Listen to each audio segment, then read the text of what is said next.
Mulai ya? Yes. Oke, selamat malam. Assalamualaikum warahmatullahi wabarakatuh. Sebelumnya apa aja? Ya, oke. Hari ini saya akan sedikit menjelaskan mengenai sedikit juga penelitian saya, karena kebetulan ada beberapa data yang belum bisa saya presentasikan sebelum publish paper oleh lab, jadi mungkin hanya sekilas saja.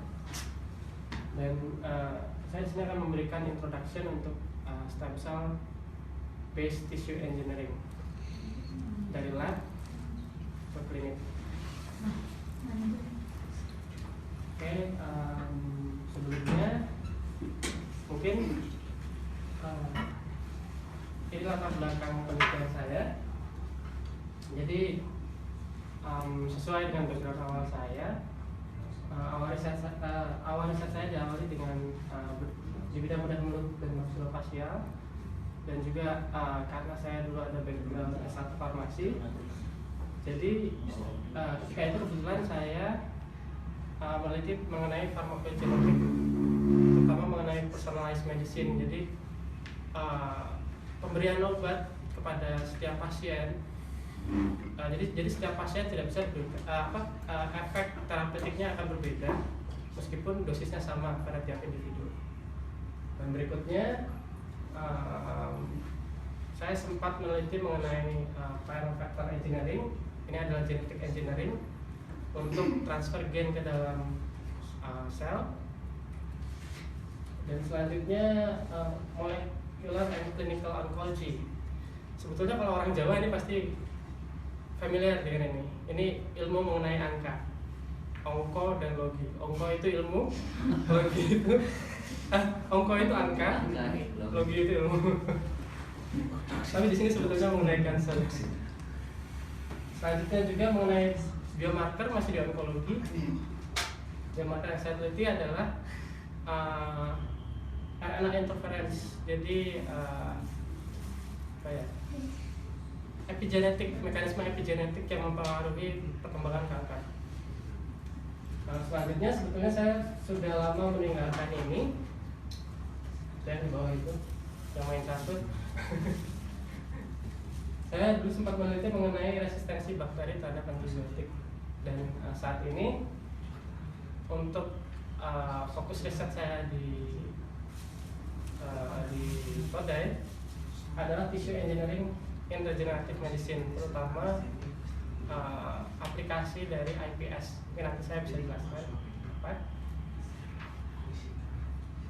Ya, selanjutnya saya akan menjelaskan mengenai stem cell technology. Sebetulnya apa sih stem cell itu? Ya, jadi sebetulnya stem cell ini adalah sel dengan karakteristik yang galau ya. Dia jadi belum menentukan, belum menentukan kemana dia akan pergi. Jadi kalau secara ilmiah mungkin bisa dikatakan bahwa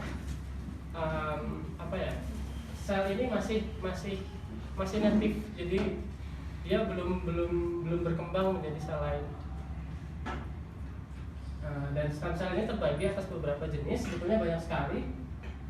Tapi di sini saya hanya akan menampilkan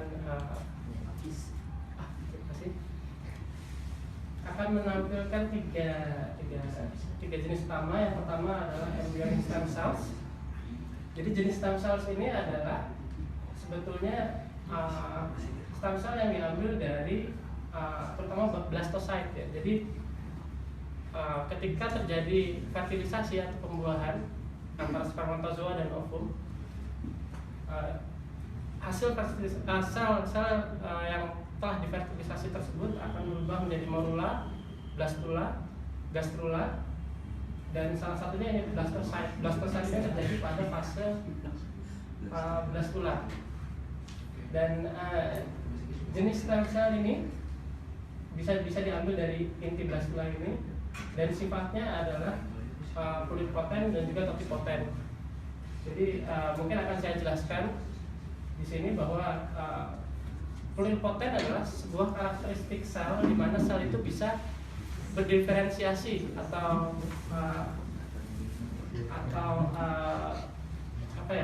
mengarahkan bentuk dan fungsinya menjadi semua jenis sel tubuh manusia. Akan tetapi sebetulnya sel ini juga adalah sel totipoten ketika dia berada in vivo di dalam tubuh, karena bisa membentuk organisme baru. Jadi tidak hanya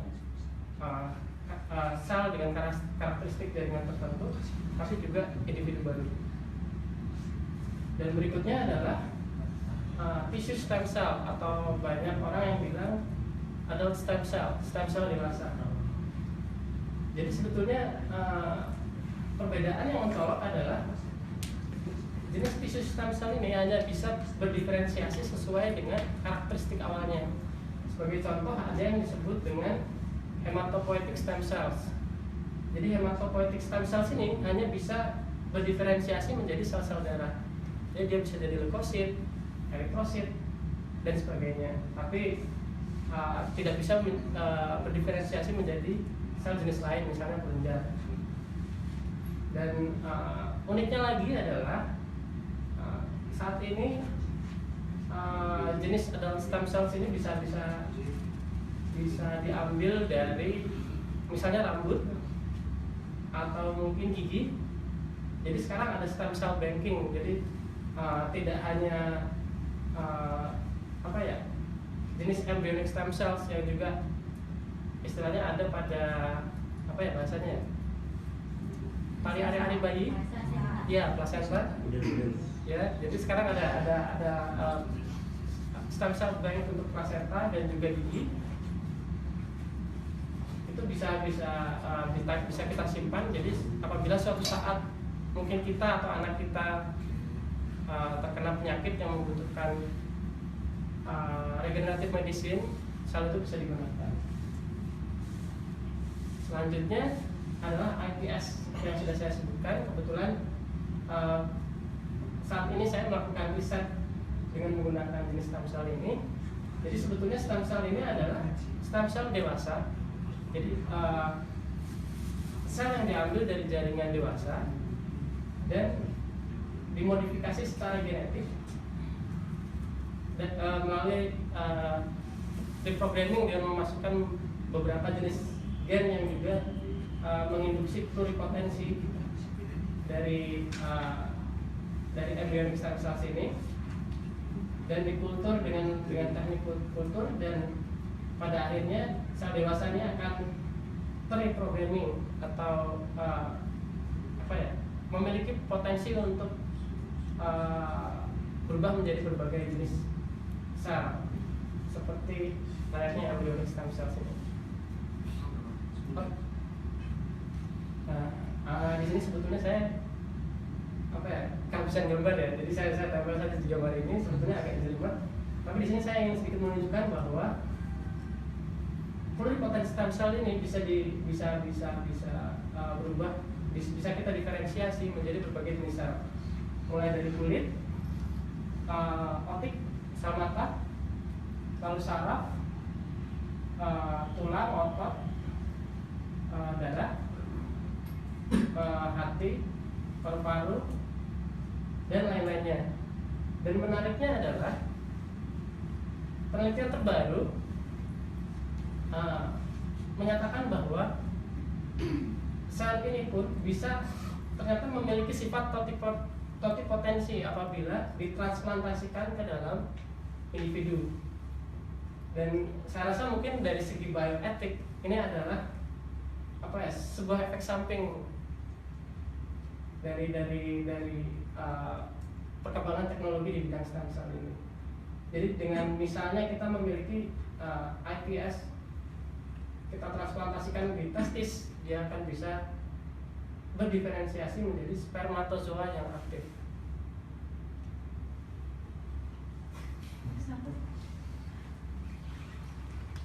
Ya, jadi mungkin secara laboratoris seperti ini prosesnya.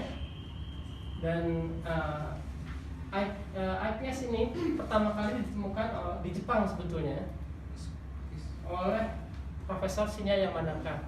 Jadi beliau peraih Nobel laureat pada tahun 2012. Akan tetapi penemuannya sebetulnya sejak tahun 2006 atau 2007. Jadi beliau mencoba mengambil biopsi, mengambil sampel dari individu dewasa, saat itu dari mencit dan dari manusia, lalu dikulturkan di dalam petri dish dan dengan rekayasa genetik dimasukkan. Sebetulnya banyak sekali faktor transkripsi, tapi pada akhirnya beliau menemukan 4 faktor transkripsi yang dominan ada terutama di dalam embryonic stem cells.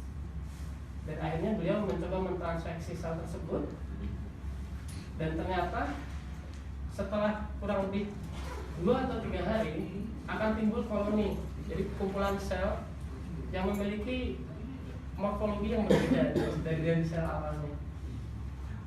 Dan koloni ini diisolasi, dan saat ini jenis ini koloni tersebut, jenis iPS ini bisa seperti yang saya bilang sebelumnya, bisa didiferensiasi menjadi berbagai jenis sel. Berikut saya ambil contohnya. Ini adalah cardiomyocyte yang berasal dari stem cell. Jadi apa ya? Dia memiliki seperti otot jantung fungsional. Jadi dia bergerak. Mohon maaf gambarnya agak goyang karena mungkin ada melalui handphone. Oke. Berikutnya mungkin kita akan beralih ke inti dari presentasi ini mengenai stem cell based tissue engineering. Mungkin banyak yang bertanya-tanya mengenai sebetulnya seperti apa sih availabilitas stem cell dalam aplikasi klinis. Jadi ini adalah sebuah data yang diambil oleh Global Clinical Trial. Jadi ada satu lembaga yang dia mengawasi clinical trial, dan ternyata dari semua jenis stem cell, jadi semua jenis stem cell, baik itu adult stem cells atau embryonic stem cells atau iPS, ternyata ada banyak sekali jenis stem cell yang bahkan telah melewati masa uji klinis fase 4. Jadi memang sudah betul-betul bisa diaplikasikan, terutama untuk adult stem cell dewasa. Mungkin untuk sekedar share, yang paling dekat dengan Indonesia adalah Rumah Sakit Mount Elizabeth. Ini ada yang pernah dengar? Itu ya di Singapura. Jadi mereka sudah memiliki tidak hanya stem cell research center, tapi juga stem cell clinical care. Jadi mereka sudah mencoba mengaplikasikan. Hanya sayangnya karena sistem ini masih aplikasi ini masih hanya bisa diakses oleh beberapa orang, jadi mahal. Kebetulan salah satu teman saya sempat diterapi dengan stem cell ini. Jadi beliau pada saat itu mengalami leukemia dan pada saat itu diambil stem cell, mesenchymal stem cell dari tulang belakang, dicangkok ke tulang belakang, dan ternyata alhamdulillah sampai sekarang sehat walafiat. Hanya saja biayanya cukup mahal, mungkin bisa sampai 2-3 M ya. Jadi mungkin kedepannya apabila sudah banyak yang menggunakan, mungkin biayanya akan menjadi relatif lebih murah. Di Indonesia sendiri ada sekitar, kalau saya tidak salah, sekitar 10 rumah sakit yang sudah mulai mengembangkan stem cell untuk terapinya. Salah satunya yang pernah saya alami sendiri adalah di Rumah Sakit Sarjito ya. Hanya di sana masih terbatas di epidermal stem cell, jadi stem cell untuk kulit. Yang mungkin kedepannya akan bisa digunakan secara luas untuk berbagai penyakit. Selanjutnya berikut adalah sebetulnya bagian dari riset saya, dan prinsip umum stem cell tissue engineering ini secara umum pada dasarnya terapi ini bisa dilakukan dengan yang pertama kita ambil biopsi dan kita isolasi seperti tadi saya jelaskan, lalu dilakukan ekspansi dan kita bisa diimplantasi ke pasien dengan harapan akan terjadi regenerasi. Hanya mungkin di sini ada beberapa aspek yang harus kita pertimbangkan dari segi laboratoris, bagaimana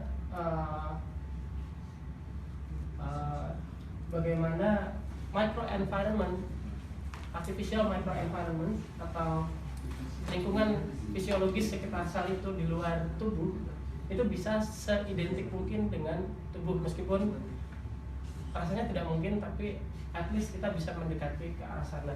Jadi misalnya seperti nutrisi, transfer nutrisi, oksigen, suhu, dan lain sebagainya.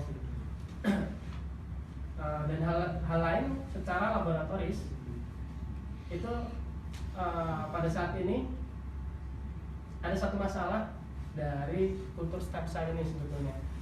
Jadi saat ini secara konvensional stem cell masih dikultur dengan metode 2 dimensi. Jadi dengan menggunakan cawan Petri, semacam bukan cawan Petri, namanya tissue culture dish. Jadi secara 2 dimensi, dan dia di coating, maksudnya dia dilapisi dengan sel lain, misalnya sel fibroblast dari epidermis, atau mungkin saat ini ada juga yang mengembangkan secara artifisial. Jadi dengan mengekstrak protein baik dari hewan ataupun bahkan dari beberapa jenis sel kanker. Dan tentunya itu akan berbahaya dan berisiko untuk terjadinya transmisi patogen, baik itu virus, baik itu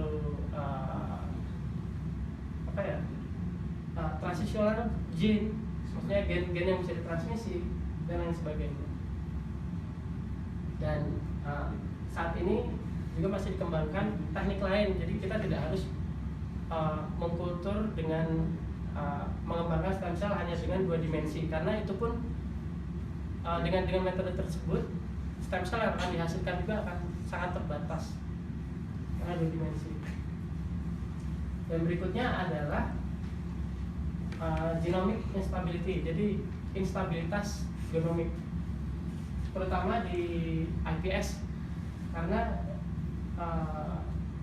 pada induced pluripotent stem cell gen yang dimasukkan secara konvensional sebelumnya itu adalah dengan mengkonstruksi virus. Jadi gen dimasukkan ke dalam virus diinfeksi ke sel, dan gen virus itu akan terintegrasi secara acak di dalam genom manusia. Jadi bayangkan mutasi apa yang kemungkinan akan terjadi. Itu akan tetapi saat ini juga telah dikembangkan berbagai jenis metode untuk menginduksi iPS, salah satunya dengan menggunakan plasmid. Jadi kita masukkan plasmid ke dalam sel, dan plasmid itu mungkin tidak akan terintegrasi dengan gen kita secara total di dalam kromosom. Dan pendekatan lain adalah mungkin Mas Ihsan sekarang sedang meneliti itu, jadi menemukan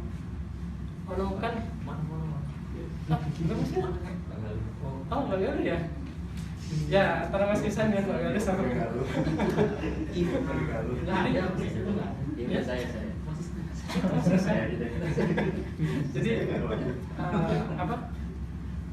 jadi dengan menemukan berbagai zat aktif, jadi kita tidak perlu mengintegrasikan gen, tapi kita hanya perlu menginduksi gen itu agar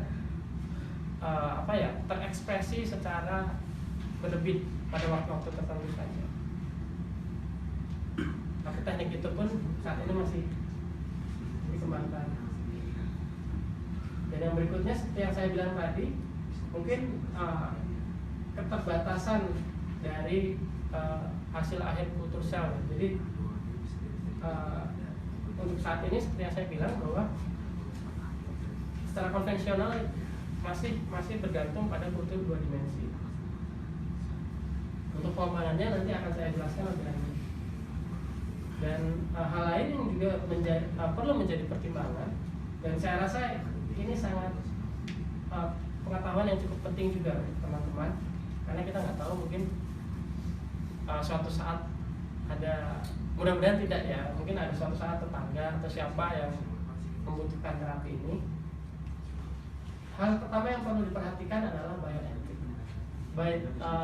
Bioetik karena ini berkaitan dengan hukum, terutama pada jenis embryonic stem cell tadi.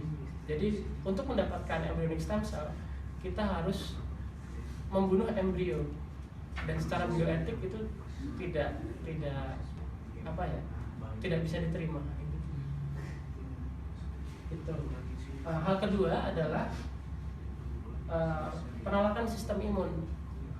Jadi pada beberapa kasus, terutama beberapa klinik, saya seringkali menggunakan bahasa Inggris, terutama pada beberapa terapi secara klinis, apa ya namanya? Saya lupa. Jadi coba saya pikir bahasa awamnya apa ya?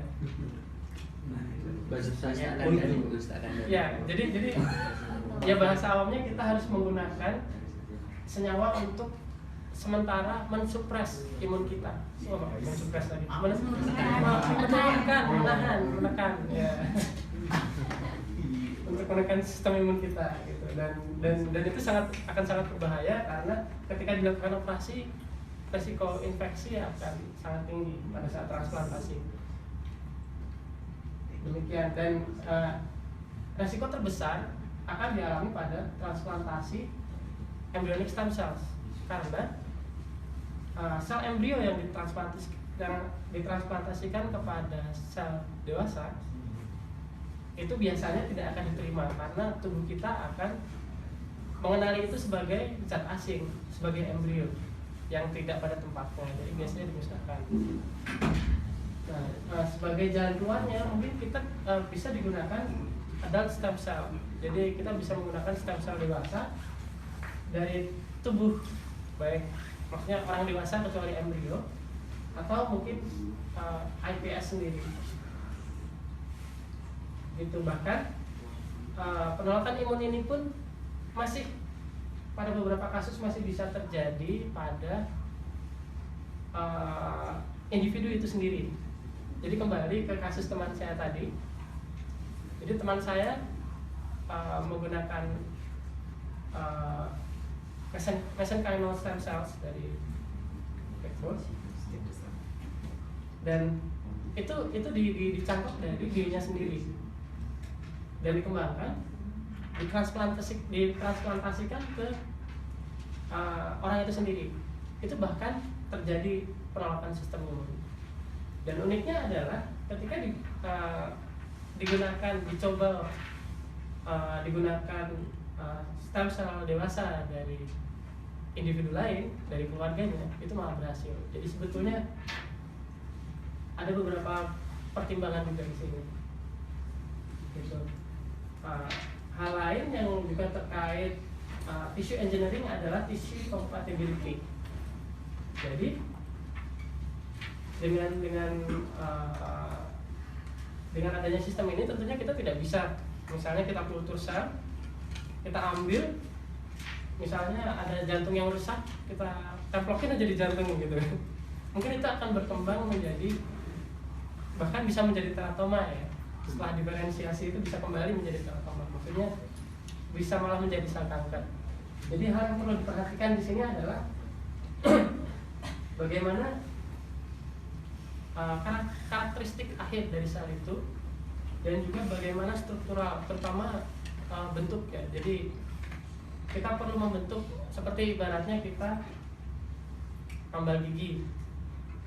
Nah, tentunya kita perlu menambah gigi sesuai dengan bentuk yang dibutuhkan. Tidak bisa terlalu kurang dan tidak bisa terlalu berlebih. Demikian. Karena tentunya akan menimbulkan gangguan lain. Jadi akan menimbulkan komplikasi yang lain. Dan hal berikutnya adalah functional properties. Ini juga yang saat ini masih harus banyak dioptimalkan, terutama oleh para peneliti di dunia. Jadi beberapa jenis stem cell yang didiferensiasi, kita ambil contoh misalnya sel pankreas, sel beta pankreas. Apabila dibandingkan dengan sel beta pankreas yang asli, sel beta pankreas dari stem cell ini sendiri itu biasanya tidak mampu memproduksi insulin dengan jumlah yang sama, dengan jumlah yang setidaknya sama dengan sel beta natif yang asli. Begitu. Dan mungkin pendekatan dalam riset saya, pendekatan yang saya lakukan adalah melalui penyesuaian physiological environment. Jadi penyesuaian lingkungan fisiologis dari sistem kultur artifisial itu sendiri. Dan satu lagi berikutnya saya lupa. Ini adalah salah satu sistem yang saat ini sedang banyak dikembangkan. Dan kebetulan saya pun fokus di sini. Jadi kita mencoba untuk mengembangkan sistem extracorporeal bioartificial organ. Jadi ini adalah sistem suportif pada kasus-kasus emergensi. Dan sistem ini saat ini sudah diaplikasikan di Amerika. Jadi prinsipnya adalah seperti ini. Jadi ketika ada kerusakan akut pada hati seseorang, hati pada makna sesungguhnya, pakis itu nggak bisa. Pernah dengar mas, nggak punya hati. Oh, iya. Dia tidak mau dibully, makanya problem. Ya, jadi fungsi hati itu salah satunya adalah detoksifikasi dan juga menguraikan LDL. Aduh, bahasa awamnya apa ya? LDL. Kolesterol. Ya? LDL, kolesterol. Gitu. Jadi pada saat terjadi kerusakan hati yang akut. Jadi ada yang merasa sakit hati atau LDR. ya, Itu harus konsultasi. bisa datang ke lab saya, nanti saya hafal. Harus konsultasi dulu ya. Ini semen ya, sendok semen. Dokter cinta dong. Ya, kembali ke laptop. Jadi sebetulnya secara konvensional sistem pertolongan pertama ini adalah kita menggunakan semacam membran dialisis. Jadi mungkin pernah dengar sistem cuci darah? Nah, itu hanya kita menempatkan hepatosit, jadi sel hati di sini, dan darah akan dialirkan ke sini, sedangkan beberapa plasma akan masuk ke dalam ruangan yang berisi sel hati, dan sel hati akan memetabolisme itu, dan produk-produk hasilnya akan kembali, plasma itu akan kembali dialirkan ke darah. Jadi begitu sistemnya. Dan di Amerika ini sudah diaplikasikan karena sangat sulit untuk mendapatkan donor organ hati dalam waktu yang singkat, terutama yang sakit hati ini. Makanya jangan sakit hati. Ya. Dan ada satu hal yang lucu, mungkin ini agak sedikit sensitif ya. Di Amerika mereka menggunakan ini dan beberapa di antaranya sudah melewati clinical trial dan berhasil. Hanya sayangnya masih menggunakan sel hati babi dewasa. Sama kelapa. Yes. Sama kelapa. gampang baper ya, gampang baper gitu. Jadi itu adalah Babi salah perempuan. satu masalah. Baper. Masalah lain adalah Gampang lapar. kalau kita menggunakan sel hati yang asli, itu tentunya akan sulit didapat. Dan sel hati itu sendiri apabila karakteristiknya apabila kita mencoba perbanyak di luar tubuh, itu dia akan lebih cepat mati. Dan hingga saat ini solusi itu belum terselesaikan. Jadi dalam hal ini saya mencoba untuk mengadaptasi stem cell ini. Jadi analoginya mungkin kita bisa ambil kulit, kita diubah jadi stem cell didiferensiasi jadi sel hati, dan dia bisa kita dapat dalam jumlah yang banyak, dan dia tidak memiliki karakteristik yang mudah mati tadi. Jadi bisa digunakan setiap saat. Jadi untuk yang sakit hati, silakan. Konsultasi dulu. Untuk yang punya penyakit, Konsultasi dulu. ya, atau ke pakis dulu bisa. Ya, berikutnya, ya mungkin ini saya hanya bisa sedikit memberikan sedikit pendahuluan dari apa yang saya lakukan. Jadi yang saya lakukan adalah kami mengkonversi sistem kultur 2D yang seperti ini sistem kultur 2 dimensi. Jadi kita keluarkan, maksudnya kita ambil, kita harvest, kita panen. Setelah itu kita tambahkan dengan beberapa molekul di sini, misalnya albumin dan teman-temannya. Lalu kita gunakan istilahnya dia menggunakan sebuah mesin digoyang-goyang terus gitu kan. Shaker. Iya, semacam shaker. Dan dengan demikian sel tersebut akan berbentuk seperti ini. Jadi ini sebetulnya mirip embrio. Kita menyebutnya embryoid body karena ini mirip dengan embrio aslinya. Ada beberapa keuntungan dengan kita mengkultur dengan menggunakan 3D spheroid culture ini. Jadi yang pertama adalah kita bisa menghilangkan xenogenic material. Jadi material yang mengandung bahan infeksius yang terkadang sulit dideteksi secara kasat mata. Mungkin kalau bakteri kontaminasi kita bisa deteksi, tapi untuk virus, mikroplasma karena sangat kecil dan sulit dideteksi, itu sangat beresiko. Jadi itu bisa dieliminasi. Kita tidak membutuhkan feeder layer, jadi tidak membutuhkan lapisan suportif untuk sel ini. Keuntungan kedua adalah kita bisa menyediakan atau mengkondisikan sel ini sebagaimana aslinya, sehingga interaksi antar sel itu akan lebih baik didapat. Karena apabila kita menggunakan two dimensional sistem kultur 2 dimensi ini, itu interaksi sel dengan sel itu hanya akan sedikit, dan itu akan berpengaruh kepada pluripotensinya, jadi berpengaruh pada kualitas sel itu. Jadi dengan sistem ini mereka akan saling berinteraksi, dan ini akan seperti saya bilang tadi menyerupai morfologi embrio. Dan dengan sistem 3D spheroid culture ini kita bisa mendapatkan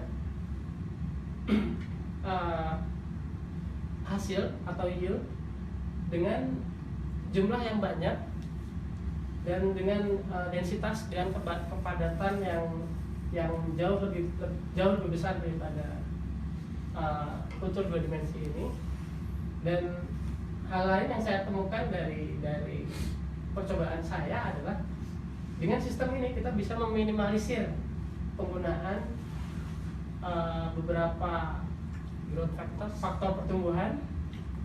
Dan seperti yang kita tahu, mungkin di sini banyak yang bekerja di bidang biologi molekuler. Faktor pertumbuhan ini harganya sangat mahal, luar biasa mahal. Ya, mungkin untuk ada satu regen yang namanya tifin itu 1 ml itu harganya 30.000 yen. Jadi ya cukup. Iya. Ya seperti itulah kira-kira. Dan sebetulnya di dalam bidang tissue engineering, sebetulnya sistem kultur itu ada sangat banyak seperti ini. Ini hanya kebetulan saya menggunakan yang ini. Jadi kita bisa mengenkapsulasi, kita bisa membungkus sel itu dengan beberapa biomaterial dan juga memiliki biokompatibilitas yang baik. Dan selanjutnya kita bisa juga menggunakan semacam carrier ini jadi istilahnya pembawa. Jadi sel ini bisa ditumbuhkan di sini meskipun dia masih dalam bentuk adheren, kalau kita bilang menempel pada permukaan. Dan berikutnya juga seperti ini, jadi kita bisa menggunakan semacam menghindari menggunakan bahasa ilmiah, bisa menggunakan semacam selang dialisis. Jadi ilmiah lagi kan. Dialisis itu apa mas? Jadi dia selang, tapi dia bersifat bahasa awalnya semi permeable apa mas? Dia bisa dilewati, hanya bisa dilewati oleh zat-zat tertentu. Ya seperti itu. Ya, kita sebagai besar di IPA kok mas, masih apa? Ya, mudah-mudahan ya. Walaupun nilainya rendah. Ya, dan berikutnya ada juga sistem seperti ini. Jadi dengan menggunakan sistem kultur yang tiga dimensi tadi, bahkan kita bisa mengkultur sel mungkin menggunakan botol. Jadi kita bisa menggunakan botol. Jadi kita kultur sel pakai botol aja gitu. Ya, itu jadi sangat fleksibel. Demikian. Ya. Dan kebetulan saat ini aplikasi dari stem cell itu sendiri adalah kita bisa membangun sebuah tidak hanya satu lapisan sel, dua lapisan sel, atau mungkin beberapa sel yang digunakan untuk menggantikan sel-sel yang rusak, tapi kita bisa teknologi saat ini sudah sangat aksesibel untuk membuat organoid. Mungkin ada yang tahu 3D printer di sini? Tahu mas, tahu. Ya, ini apa lagi ya? Ahli. Ya, jadi mungkin di sini saya ada sedikit video. Nah, jadi ini 3D printernya. Sebetulnya prinsipnya mirip. Dan ini kita membuat telinga dari stem cell dengan kultur sel dan kita tempel di tikus. Jadi kita coba transplantasi di tikus. Iya nggak sama di pun. Tunggu aja mas. Dan ini adalah jantung yang ditanam dalam bioreaktor. Itu jantungnya. Ya? Itu jantung hatiku. Kalau itu direkam dibikin quote ya. Ya. Dan yang barusan terlewat adalah bronchiolus. Jadi dia saluran paru. Dan itu betul-betul fungsional. Dan sebetulnya apa fungsi organoid ini? Sebetulnya tidak hanya untuk transplantasi saja. Organoid ini bisa digunakan sebagai mungkin bahan riset di bidang genetik untuk mengetes efek obat, terutama berkaitan dengan penelitian saya awal tadi di farmakogenomik dan regeneratif medicine. Jadi benar-benar suatu saat mungkin benar-benar diagnosa itu akan ditegakkan spesifik sesuai dengan kondisi individu itu, baik secara genetik, secara fisiologis dan lain sebagainya. Itu salah satunya ini juga biomarker berkaitan dengan deteksi penyakit. Dan kita pun bisa menggunakan teknologi ini untuk meneliti sebetulnya bagaimana tumbuh kembang manusia. Dan sebetulnya meskipun ini masih berkaitan dengan bioetik, tapi sudah ada beberapa peneliti yang mulai menggunakan ini.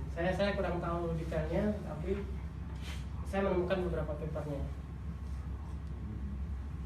Tuh, lalu sistem ini juga bisa digunakan untuk meneliti infeksi dari mikrobia. Jadi respon dari jaringan itu apabila terjadi infeksi. Kita tidak harus menggunakan manusia asli, cukup menggunakan organoid. Dan yang selanjutnya tentunya replacement terapi. Jadi ini sangat terkait dengan mengganti jaringan yang rusak atau transplantasi tadi. Oke, akhirnya izinkan saya menarik nafas sebentar. Ya, oke. Dari situ mungkin sementara saya bisa mengambil kesimpulan bahwa sebetulnya teknologi ini adalah teknologi yang sangat prospektif yang bisa diaplikasikan dalam teknologi regeneratif medicine, dan sudah banyak clinical trial yang dilakukan, dan realitanya adalah sudah banyak juga rumah sakit yang mengaplikasikan pengobatan ini terhadap pasien. Akan tetapi tentunya untuk meningkatkan kualitas dari terapi ini, kita masih banyak membutuhkan improvement. Jadi banyak membutuhkan pengembangan, karena bisa dibilang teknologi ini masih baru. Jadi kita masih perlu menggali lebih dalam. Dan mungkin pengembangan ini bisa dilakukan melalui beberapa multidisiplin ilmu. Misalnya biologi molekuler, saya mau bilang biologi molekuler. Ada juga robotik atau automated culture. Jadi sistem kultur itu kita cuma kita hanya menyimpan sel pada tahap awal saja. Selanjutnya robot yang bekerja. Jadi ini sudah ke ranah industri. Dan berikutnya kita bisa menggunakan biomaterial interface, misalnya seperti scaffold. Scaffold itu ya semacam cetakan untuk jaringan. Tapi scaffold tersebut juga memiliki kriteria biokompatibilitas yang bagus. Dan tentunya kita bisa menggunakan 3D cell printing. Sebetulnya ini belum banyak digunakan. Dan 3D cell culture untuk mendapatkan hasil yang lebih banyak lagi. Oke, sekian presentasi dari saya. Sementara untuk presentasi 1, Presentasi 2. apabila ada pertanyaan